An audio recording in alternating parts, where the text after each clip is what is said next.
My name is William Mercer, and I used to believe in nothing. Not the philosophical kind, the practical kind.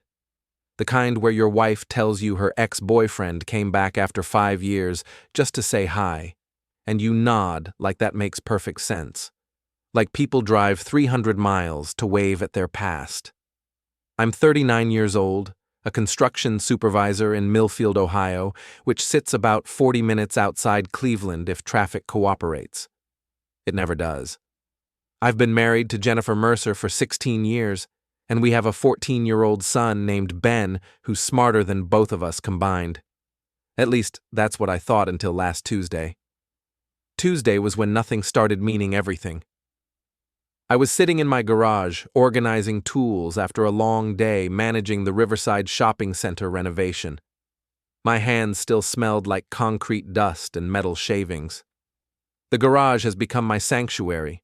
Workbenches lined with perfectly arranged equipment, pegboards displaying every wrench and screwdriver in its designated spot. Organization keeps me sane in a world that increasingly feels chaotic. Jennifer came home late that evening, around 9:30. She usually gets back from her HR job at Meridian Insurance by 6. Her explanation came quick and rehearsed. "Sorry, honey. Ran into Daniel Hayes at the grocery store. You remember Daniel, right? We dated in college. He's back in town for a few weeks. Consulting work or something. We grabbed coffee to catch up."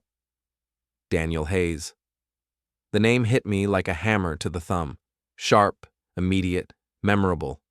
I remembered him from Jennifer's old photo albums, the ones she kept in the basement storage boxes. Tall, confident, the kind of guy who probably never owned work boots in his life. They dated for 2 years before she met me. "That's nice," I said, not looking up from the socket set I was arranging. "How's he doing?" "Oh, same old Daniel, still single, bouncing around different cities for work. He asked about you, actually. Said he remembered you were in construction." She kissed my cheek and headed inside. I caught a whiff of cologne that definitely wasn't mine. The next morning, Wednesday, I noticed the hickey. Jennifer was standing at the bathroom mirror applying foundation with more care than usual. The mark sat just below her left ear, small but unmistakable, a purple shadow that makeup couldn't quite hide. "Mosquito bite," she said when she caught me watching. "Got me while I was gardening yesterday." Except Jennifer hadn't gardened in 3 years. Our backyard was professionally landscaped specifically because she hated yard work. Also, it was late September in Ohio. Mosquitoes were already gone. Nothing doesn't leave hickeys on your neck. That evening, her phone started buzzing. Text messages at odd hours, during dinner while we watched television at 2 in the morning when she thought I was asleep. Each time she'd check quickly and put the phone face down. "Work stuff," she'd say if I glanced over. "You know how it is." I knew how it was. I also knew Meridian Insurance didn't send HR updates at midnight. Nothing doesn't text at 2 a.m. Thursday morning brought the credit card statement. I always handled our finances. Jennifer preferred to let me manage the boring stuff while she focused on her career. Usually I'd scan the charges quickly, looking for anything unusual. This time something caught my attention immediately. Hampton Inn, downtown Cleveland. September 18th. 12:15 p.m., $147. September 18th was the day Jennifer said she grabbed coffee with Daniel. I checked my work schedule. I'd been on site at Riverside all day, managing the electrical installations. Jennifer should have been at her office. The Hampton Inn was nowhere near either location. Nothing doesn't book hotel rooms on joint credit cards. I sat in my truck during lunch break, staring at the statement on my phone. The charge sat there like evidence in a trial I didn't want to be part of. Coffee didn't cost $147. Coffee didn't require a hotel room in the middle of the afternoon. My hands shook slightly as I called the Hampton Inn. "Yes, sir.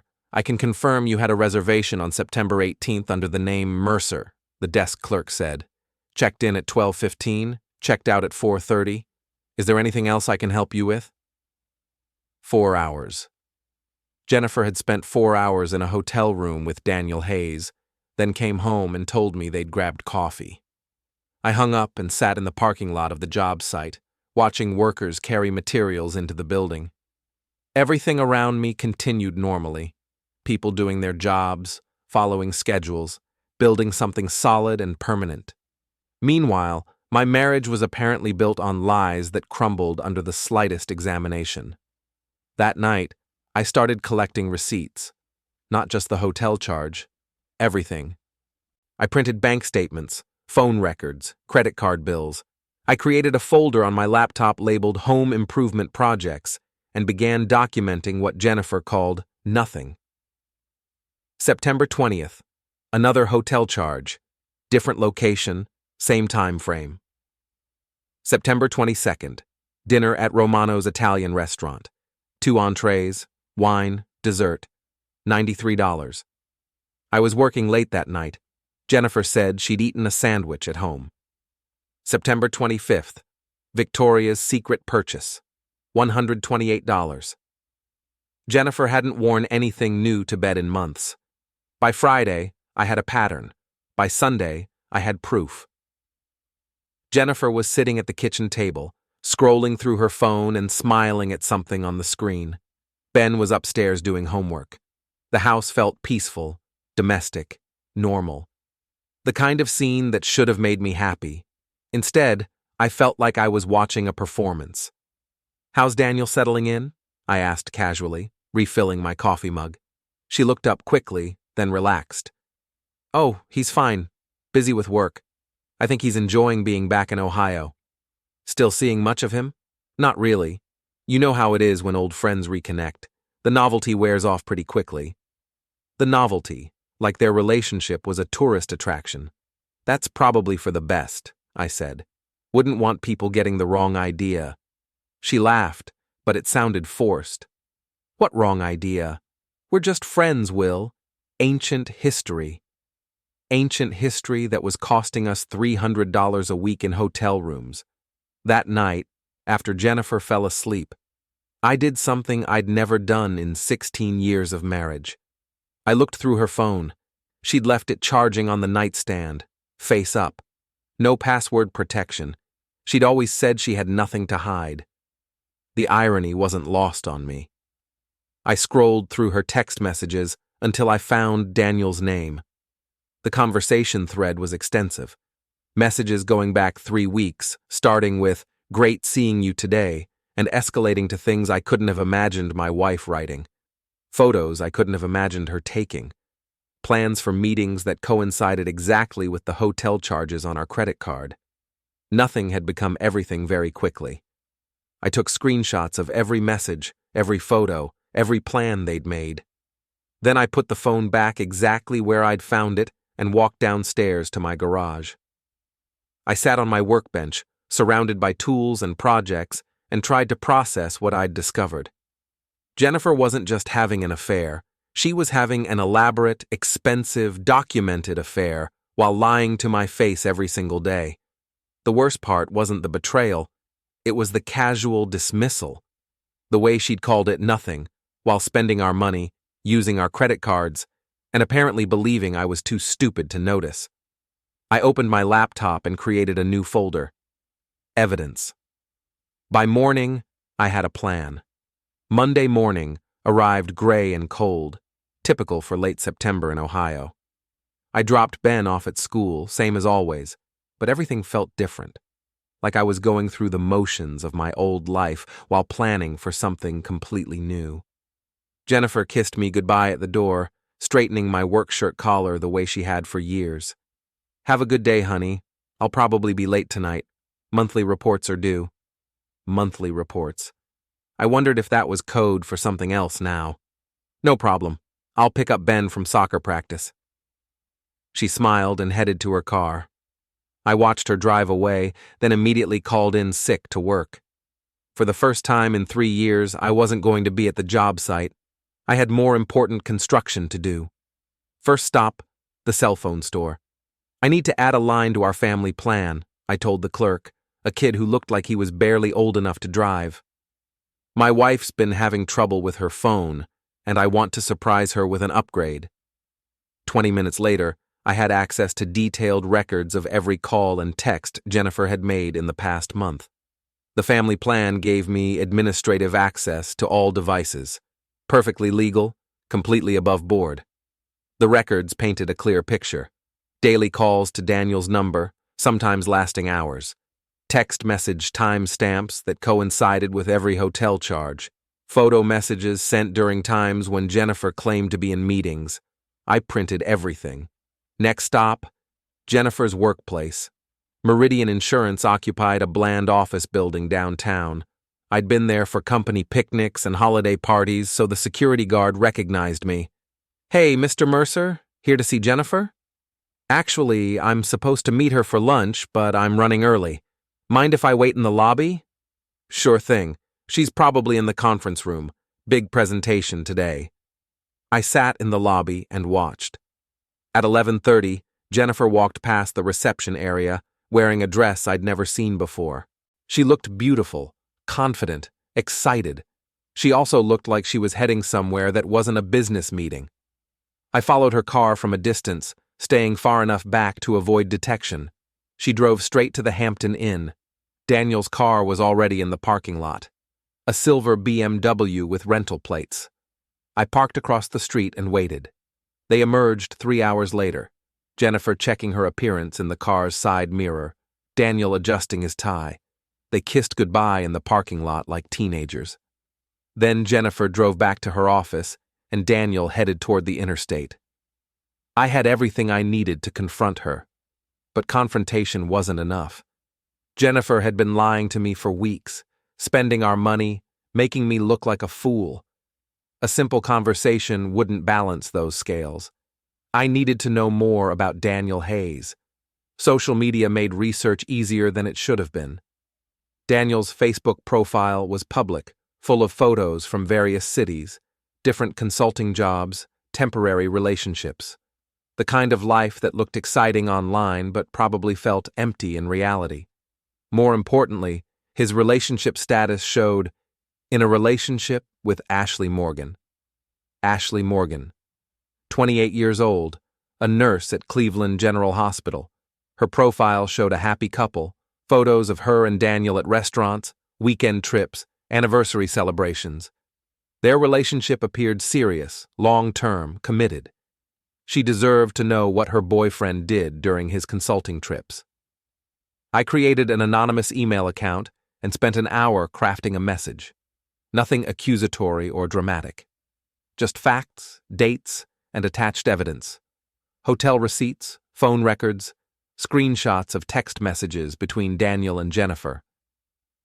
"I thought you should know what your boyfriend has been doing in Ohio. I'm sorry to be the one to tell you this, but you deserve the truth." I hit send before I could change my mind. My phone rang 30 minutes later. Unknown number. "Is this Will Mercer?" The voice was female, upset but controlled. "Depends who's asking." "This is Ashley Morgan. I just received some very interesting information about my boyfriend and your wife." We talked for 20 minutes. Ashley was smart, direct, and furious. She'd suspected something was wrong. Daniel had been distant, secretive, making excuses about his work schedule. The evidence I'd provided confirmed her instincts. "What are you planning to do?" she asked. "I'm not sure yet.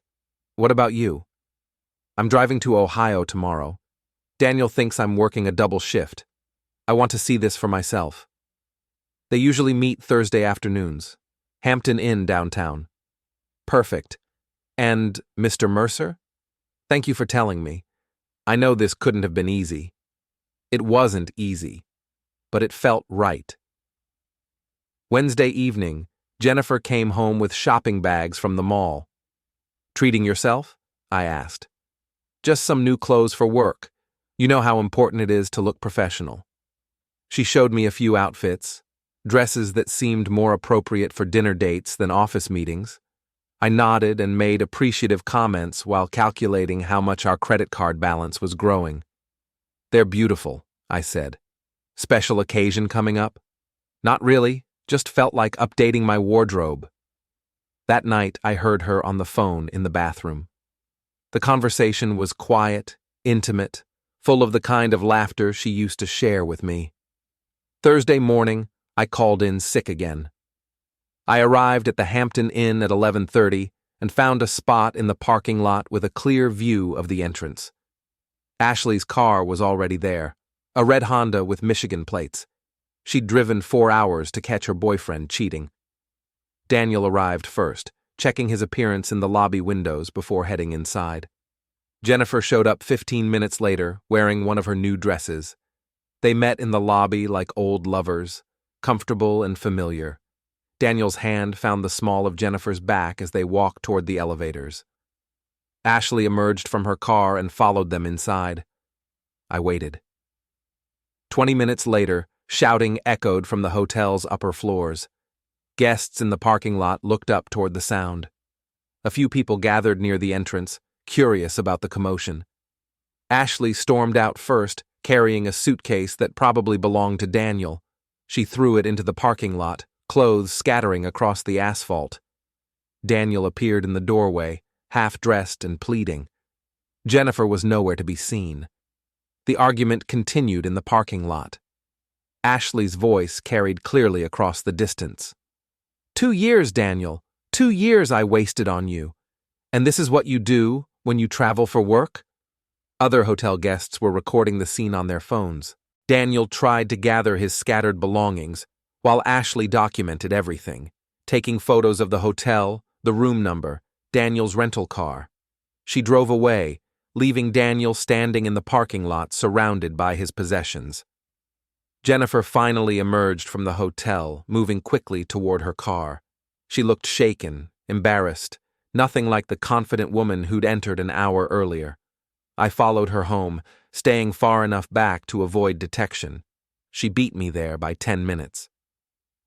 When I walked through the front door, Jennifer was sitting at the kitchen table, staring at her phone. "How was work?" I asked. "Fine. Normal day. How are you feeling? Still sick?" "Much better, actually. Funny thing happened, though. I got a call from the Hampton Inn downtown. They said there was some kind of incident today involving our credit card. Thought we should know in case there were fraudulent charges." Jennifer's face went pale. "What kind of incident?" "They didn't give details, just said there was a disturbance in one of the rooms registered under our name. Everything okay?" She stared at me for a long moment, probably calculating how much I knew, how much I suspected, how much she could still deny. "I have no idea what they're talking about," she said finally. "That's weird. Maybe I should call them back, get more information." "No," she said quickly. "I mean, it's probably just a mistake. You know how hotels are with their records." I nodded like that made sense, like hotels regularly called customers about mysterious incidents involving their credit cards. That evening, Ben asked why Mom seemed upset. "Just work stress," I told him. "You know how busy she gets." But Ben was 14, not 4. He'd noticed the tension, the whispered phone calls, the way Jennifer and I barely talked anymore. "Are you guys okay?" he asked. The question hit me harder than I expected. Were we okay? Had we ever been okay, or had I just been too blind to notice the problems? "We're working through some things," I said. "But whatever happens, it's not your fault, and both your mom and I love you very much." He nodded, but I could see the worry in his eyes. Kids always know more than adults think they do. That night, I sat in my garage and reviewed everything I'd collected. Phone records, hotel receipts, credit card statements, screenshots of text messages, photos of Jennifer and Daniel together. The evidence was overwhelming, undeniable, devastating. I could confront Jennifer tomorrow, show her everything, demand explanations, file for divorce. The process would be messy but straightforward. But straightforward didn't feel like enough. Jennifer had lied to me for weeks. She'd spent our money, betrayed our marriage, and made me look like a fool. She'd dismissed my concerns as nothing while conducting an elaborate affair behind my back. Nothing deserved a response that matched its scope. I opened my laptop and started planning. Friday morning brought the first real cold snap of the season, I could see my breath in the garage as I organized the evidence I'd collected over the past week. Everything was sorted chronologically, cross-referenced, and documented with the kind of precision I usually reserved for construction projects. Jennifer had already left for work, claiming an early meeting. Ben was at school. The house felt empty, but peaceful. Like the calm before a storm, I was still deciding whether to unleash. My phone buzzed with a text from Ashley Morgan. Broke up with Daniel yesterday. Posting everything online tonight. Thought you should know. I typed back, "Thank you for the heads up. What are you planning to do about your wife?" That was the question I'd been wrestling with all night. What was I planning to do? The obvious answer was divorce. I had enough evidence to ensure a favorable settlement, probably full custody of Ben given Jennifer's behavior. Clean, simple, legally sound. But Jennifer had made this personal. She'd looked me in the eye every day for weeks, lying about where she'd been, what she'd done, who she'd been with. She'd called it nothing while spending hundreds of our dollars on hotel rooms and new clothes for her affair. Nothing deserved something more creative than a divorce filing. I drove to Jennifer's parents' house. Thomas and Linda Walsh lived in a tidy ranch home about 20 minutes from our neighborhood. They'd been married for 42 years, raised 3 daughters, and treated me like the son they'd never had. Thomas had taught me how to refinish furniture when Jennifer and I were first married. Linda still sent me birthday cards with handwritten notes. They deserved to know what their daughter had become. "Will," Linda answered the door with a surprised smile. "What a nice surprise. Jennifer didn't mention you were coming by. Jennifer doesn't know I'm here. I was hoping we could talk, all 3 of us. It's important." Thomas appeared from his workshop, wiping sawdust from his hands. "Everything all right, son?" "Not exactly. Can we sit down?" We gathered in their living room, surrounded by family photos spanning decades. Pictures of Jennifer as a child, our wedding photos, Ben's school portraits, evidence of a family I'd thought was solid, permanent, real. "I need to show you something," I said, opening the folder I'd brought. "It's about Jennifer." I started with the phone records, calls to Daniel's number, hours of conversation during workdays, late-night texts. Thomas put on his reading glasses and studied the documents like he was reviewing a contract. Then the hotel receipts. Hampton Inn, Marriott Downtown, Holiday Inn Express. All charged to our joint credit card, all during times when Jennifer claimed to be at work. Linda's hand went to her mouth. "Oh, Will, no." "I'm sorry," I said. "I know this is hard to hear." I showed them the text message screenshots. Not the explicit ones. I wasn't cruel enough to expose Jennifer's parents to that level of detail. Just enough to prove the relationship was romantic, ongoing, and deliberate. Thomas set down the papers and removed his glasses. "How long has this been going on?" 3 weeks that I can document. Maybe longer." "What are you going to do?" Linda asked. "I'm not sure yet. I wanted you to know before I made any decisions. You've been part of my family for 16 years. You deserve to hear this from me, not from lawyers or gossip." Linda started crying quietly. Thomas reached over and took her hand. "We raised her better than this," he said. "I don't understand how she could do this to you, to Ben, to our family." "People make choices," I said. "Sometimes those choices have consequences." We talked for another hour. I answered their questions, showed them additional evidence when they asked, and listened as they struggled to reconcile the daughter they'd raised with the woman documented in those papers. "Will you keep us informed about what happens next?" Thomas asked as I prepared to leave. "Of course. Whatever happens between Jennifer and me, you're still Ben's grandparents. That doesn't change." Linda hugged me at the door. "I'm so sorry, Will. You didn't deserve this." "No," I agreed. "I didn't." I drove home feeling lighter somehow. Not happy. The situation was too painful for happiness, but relieved. Jennifer's parents knew the truth. When everything came out, they wouldn't be blindsided. That evening, Ashley's social media posts went live. She documented everything. Photos of Daniel's scattered clothes in the hotel parking lot, screenshots of his text messages with Jennifer, pictures of the hotel receipts she'd found in his wallet. The posts were detailed, angry, and public.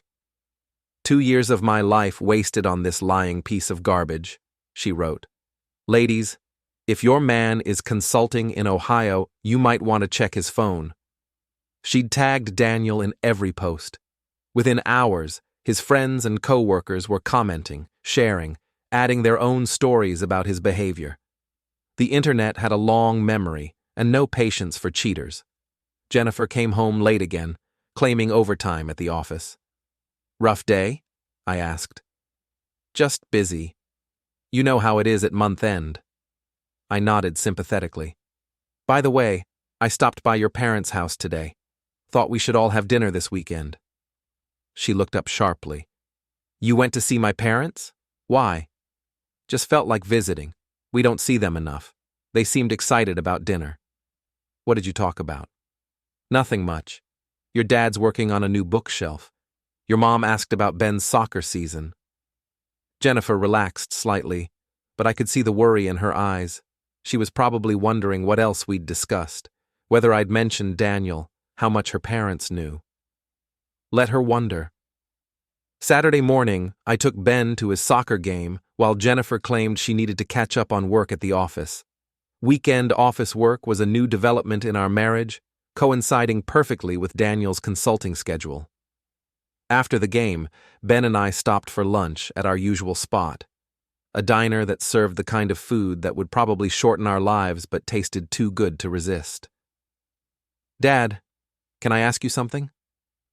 Always. Are you and Mom getting divorced? The question hit me like a punch to the stomach. Ben was staring at his hamburger, not meeting my eyes, trying to sound casual about something that was obviously eating him alive. What makes you ask that? You guys don't talk anymore. Mom's always on her phone or working late. You spend all your time in the garage. It feels like you're avoiding each other. Smart kid. Too smart for his own good sometimes. Your mom and I are having some problems, I said carefully. I can't tell you exactly what's going to happen, but I can promise you this. Whatever happens, both of us love you more than anything in the world. That will never change. Is it my fault? Absolutely not. This has nothing to do with you. These are grown-up problems that existed long before you knew about them. He nodded, but still looked worried. If you do get divorced, where would I live? We'd figure that out together. But no matter what, you'd always have both of us. Always. The conversation broke my heart. Ben was already preparing for his family to fall apart, trying to plan for a future that might not include his parents together. He was 14 years old and thinking like a divorce attorney. Jennifer had done this. Her choices, her lies, her affair had put this worry in our son's mind. That night, after Ben went to bed, I sat in the garage and made my final decision. Jennifer wanted to play games. I'd give her a game. She wanted to lie and manipulate and pretend her affair meant nothing. I'd show her what nothing really looked like. She'd spent weeks making me look like a fool. Now it was her turn. I opened my laptop and started planning phase 2.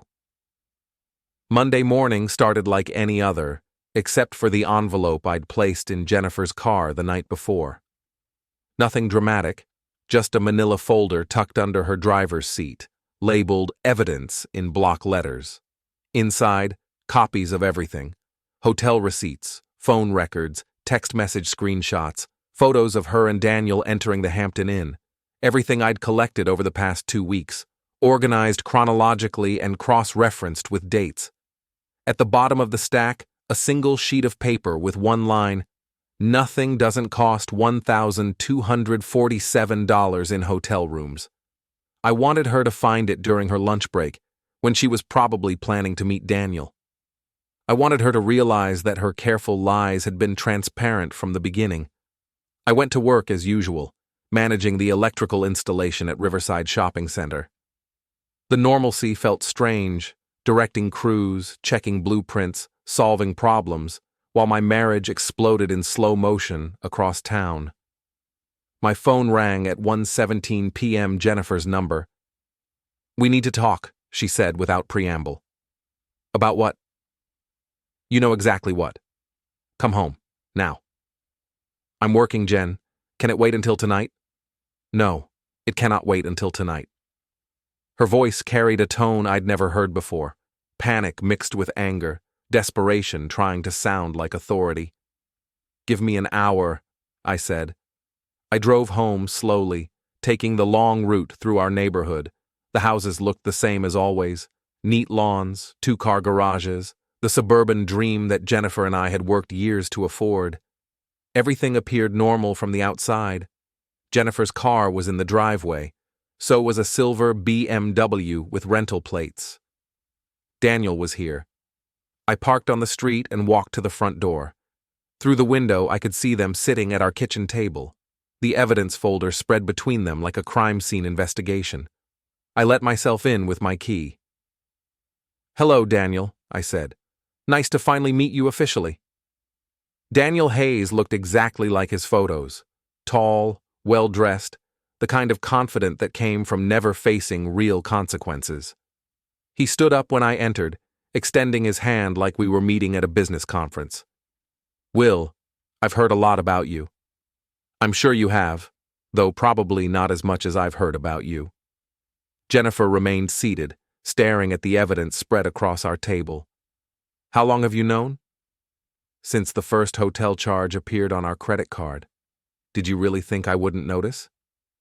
"We need to discuss this rationally," Daniel said. "Like adults." "Rationally?" I laughed. "You've been having an affair with my wife for 3 weeks, charging hotel rooms to my credit card, and you want to discuss this rationally?" "It's not what you think," Jennifer said. "Really. Because I think you've been lying to me every day while conducting an elaborate affair behind my back. I think you've been spending our money on hotel rooms and new clothes for your boyfriend. I think you've been making me look like a fool while calling it nothing. What part of that is wrong?" Neither of them answered. "Here's what's going to happen," I continued. "Daniel, you're going to leave my house and never come back. Jennifer, you're going to pack a bag and stay somewhere else tonight. Tomorrow we'll discuss this through lawyers." "You can't just throw me out," Jennifer said. "This is my house too." "Actually, it's not. The deed is in my name only. We bought it before we were married, remember? You wanted to keep your credit clean for your career." The irony was perfect.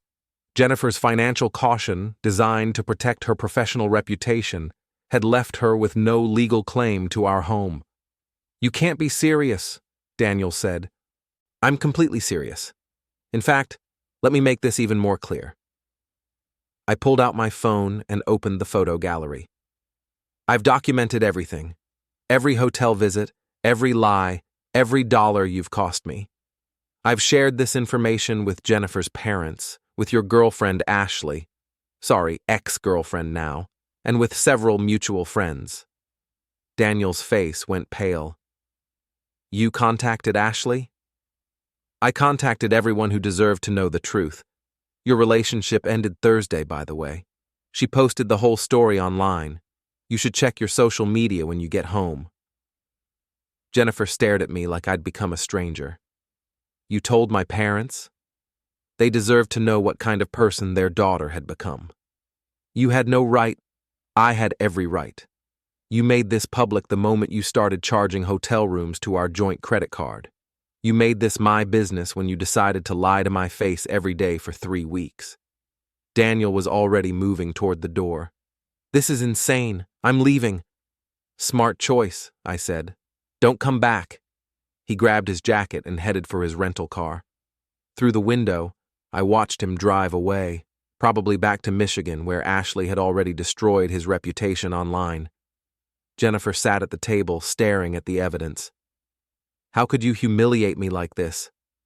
"How could I humiliate you?" "Jennifer, you humiliated yourself. I just documented it." "My parents will never forgive me." "That's between you and them. But you're right, they're pretty disappointed." She started crying then, not the gentle tears of regret, but the harsh sobs of someone whose carefully constructed lies had collapsed all at once. "I never meant for this to happen," she said. "But it did happen. For 3 weeks, it happened every day. Every lie you told, every hotel room you booked, every time you looked me in the eye and called it nothing. It all happened. What do you want from me? I want you to pack a bag and leave. Tonight. We'll figure out the rest through lawyers." Where am I supposed to go? That's not my problem anymore. You should have thought about that before you decided our marriage meant nothing. She went upstairs to pack. I could hear drawers opening and closing, hangers sliding across closet rods, the sounds of a life being hastily disassembled. Ben came home from soccer practice while Jennifer was still packing. "Where's Mom going?" he asked, seeing the suitcase by the front door. "She's going to stay somewhere else for a while. We need some space to figure things out." "This is about the divorce, isn't it?" "Smart kid. Too smart." "Yeah, it is." "Are you okay, Dad?" The question almost broke me. My 14-year-old son was worried about my emotional well-being while his mother packed to leave. "I will be," I said. "We both will be." Jennifer came downstairs with her suitcase. She hugged Ben, promised to call him every day, and avoided looking at me. "I'll be staying at the Hampton Inn," she said. "Seems appropriate." "Send me the bill," I replied. "I'm used to paying for your hotel rooms." After she left, Ben and I ordered pizza and watched a movie. We didn't talk about the divorce, or his mother's affair, or how our family had imploded in the span of 3 weeks. We just sat together on the couch, eating pizza and pretending everything was normal. But nothing was normal anymore. Nothing would ever be normal again. And for the first time since this whole mess started, I was okay with that. Jennifer had wanted to call her affair nothing. Now she had nothing. No marriage, no home, no family support, no boyfriend, and soon, no job. Nothing was exactly what she deserved. The next morning brought the kind of October weather that made Ohio famous: gray skies, cold wind, and the promise of a long winter ahead. I dropped Ben off at school and drove to work, trying to maintain some semblance of routine, while my personal life continued its spectacular collapse. My phone had been buzzing all morning with text messages from friends, neighbors, and co-workers who'd apparently heard about Jennifer's departure. Small towns had big mouths, and news traveled fast when it involved scandal. "Heard Jennifer moved out. You okay?" Jake Morrison, my oldest friend and the bartender at Murphy's Tavern. "If you need anything, let me know." Carol Henderson, our next-door neighbor. "What the hell happened?" Mike Torres, my foreman at the construction site. I ignored most of the messages. The fewer details I shared, the faster the gossip would die down. Or so I thought. At lunch, Jake called directly. "Meet me at Murphy's, now." "I'm working." "Take a break. This is important." Murphy's Tavern sat on the edge of downtown Millfield, the kind of place where construction workers and factory employees grabbed beer after their shifts. Jake had been bartending there for 8 years, which meant he knew everyone's business before they did. I found him wiping down glasses with the focused intensity he usually reserved for serious conversations. "Sit," he said, pouring me a coffee without asking. "Talk." "There's nothing to talk about." "Really?" "Because Jennifer's affair is apparently the hottest topic in Millfield today. 3 different people have asked me what I know about her and some guy named Daniel." My stomach dropped. "How do they know about Daniel?" "Social media. Ashley Morgan posted everything online, remember? Jennifer's tagged in the photos. People talk." I pulled out my phone and checked Facebook. Ashley's posts from the weekend had been shared dozens of times. Local people were commenting, sharing their own stories about cheating spouses, offering sympathy and advice. Jennifer's name appeared in multiple comment threads. "This is getting out of hand," I said. "It's going to get worse. Jennifer's been calling people, trying to control the narrative. She's telling everyone you're having a mental breakdown, that you've become obsessive and paranoid. What? She called Carol Henderson this morning, told her you've been stalking her, going through her personal belongings, making threats. Carol didn't buy it, but others might. The audacity was breathtaking. Jennifer was trying to rewrite history, painting herself as the victim of an unstable husband rather than a cheating wife caught in an elaborate affair. I have evidence, I said. Documentation of everything. Evidence doesn't matter if people don't see it. Right now, it's your word against hers, and she's working overtime to make you look crazy. Jake was right. Jennifer had spent years building relationships in our community through her HR work, volunteer activities, and Ben's school events. She was charming, professional, well-liked. If she convinced people I was having a breakdown, the evidence would look like the desperate fabrications of an unstable man. What do you suggest? Fight back, publicly. Show people what really happened. I'm not going to air our dirty laundry on social media. Then she wins.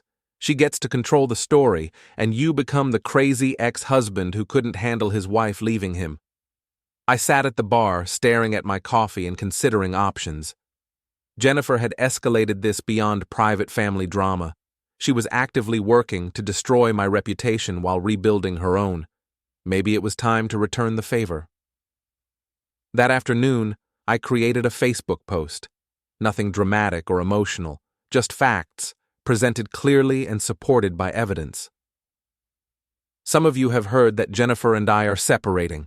I want to address the rumors and provide some context. 3 weeks ago, Jennifer's ex-boyfriend Daniel Hayes returned to town. Jennifer told me they were just friends, catching up over coffee. The attached receipts show $1,247 in hotel charges during their coffee dates. The phone records show hours of daily conversations. The text message screenshots speak for themselves. I'm sharing this because Jennifer has been telling people I'm having a mental breakdown. These documents prove otherwise. Sometimes the truth is uncomfortable, but it's still the truth.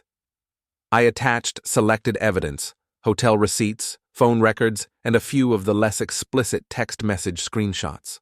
Nothing vindictive or cruel, just documentation of facts. Then I hit post and waited. The response was immediate and overwhelming. Within an hour, the post had dozens of comments and shares. Friends, neighbors, co-workers, and acquaintances were expressing shock, support, and outrage.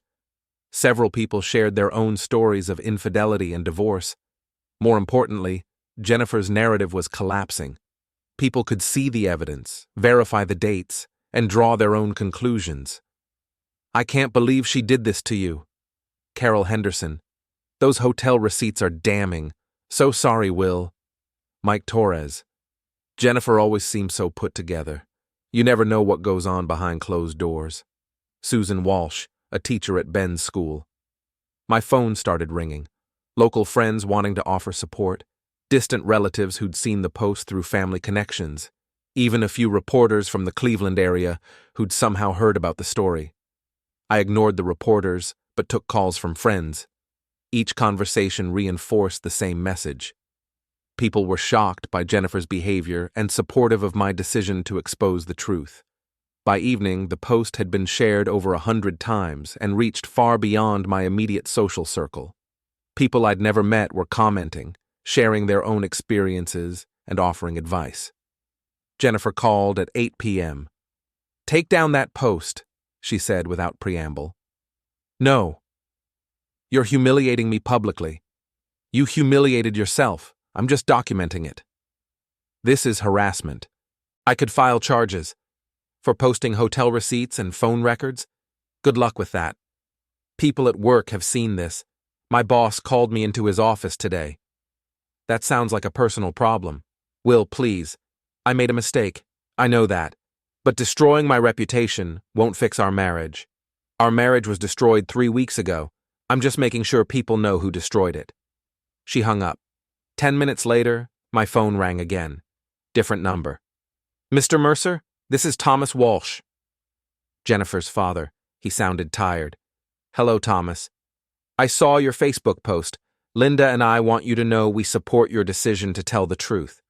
Thank you. I know this is hard for you. Jennifer called us tonight. She's upset about the public attention, but she's not taking responsibility for her actions. We raised her better than this. I'm sorry you're caught in the middle. We're not in the middle. We're on your side. What Jennifer did was wrong, and trying to blame you for her mistakes makes it worse. After we hung up, I sat in my garage and reflected on the day's events. 24 hours ago, Jennifer had been controlling the narrative, painting me as an unstable husband having a breakdown. Tonight, the truth was public, documented, and undeniable. But this was just the beginning. Jennifer had spent weeks lying to me, spending our money, and making me look like a fool. She'd tried to destroy my reputation to protect her own. Nothing deserved consequences that matched its scope. I opened my laptop and started planning the next phase. If Jennifer wanted a public battle, I'd give her one she'd never forget. Thursday morning arrived with the first snow of the season, light flakes that melted as soon as they hit the pavement. I stood at my kitchen window, drinking coffee and watching our neighborhood wake up to a changed world. My Facebook post had now been shared over 300 times. The local newspaper had picked up the story, running a piece about social media and modern divorce that mentioned our situation without using names. Jennifer's reputation in Millfield was effectively finished, but she wasn't finished fighting. Ben came downstairs for breakfast, moving with the careful neutrality he'd adopted since his mother left. "Mom's picking me up after school today," he said. "I know. She texted me. She wants to talk to you." "I'm sure she does." "Dad, are you trying to hurt her?" The question stopped me cold. I turned from the window to look at my son, who was staring at his cereal bowl with the same expression he'd worn when he was 7 and asking why his goldfish had stopped swimming. "What do you mean?" "The Facebook post. Everyone at school has seen it. Mom's really upset." I posted the truth, Ben. Sometimes the truth hurts, but that doesn't make it wrong. "But did you have to make it so public?" I sat down across from him, trying to find words that would make sense to a 14-year-old whose family had exploded in 3 weeks. "Your mother lied to me for weeks. She spent our money on hotel rooms with another man, then tried to make people think I was crazy when I found out. I had to defend myself. I know what she did was wrong, but now everyone knows. Everyone's talking about it. They're talking about it because she made choices that hurt our family. I didn't create this situation, Ben. I just refused to let her blame me for it." He nodded, but still looked troubled. "I love you both. I just want this to stop." "So do I." After I dropped Ben at school, I drove to work with a heavy heart. My son was caught between parents who were destroying each other publicly, and there was no way to shield him from the fallout. Maybe it was time to end this. My phone rang as I pulled into the construction site parking lot. Jennifer's number. "We need to meet," she said. "Tonight, just the two of us." "What's the point?" "The point is that we're destroying each other and traumatizing our son. This has to stop." She was right about that much. "Where?" "Our house, after Ben goes to bed." "It's not our house anymore." "Fine. Your house. 9 o'clock. She hung up before I could respond. I spent the day managing the final electrical inspections at Riverside Shopping Center, trying to focus on work while my mind raced through possible scenarios for the evening's confrontation. Jennifer was desperate, cornered, and probably planning something dramatic, but I was ready for whatever she brought. At 9 p.m. exactly, Jennifer's car pulled into our driveway. She sat behind the wheel for several minutes before getting out, probably gathering courage for whatever conversation she'd planned. I opened the front door before she could knock. "Ben's asleep," I said. "Good. We need privacy for this." She looked different than she had a week ago, tired, stressed, older somehow. The confident woman who'd dismissed her affair as nothing had been replaced by someone who understood that actions had consequences. We sat at the kitchen table where this had all started, the same spot where I'd confronted her and Daniel 3 days earlier. "I want to apologize," she began, For which part? The affair, the lies, or trying to make me look crazy? All of it. You're right.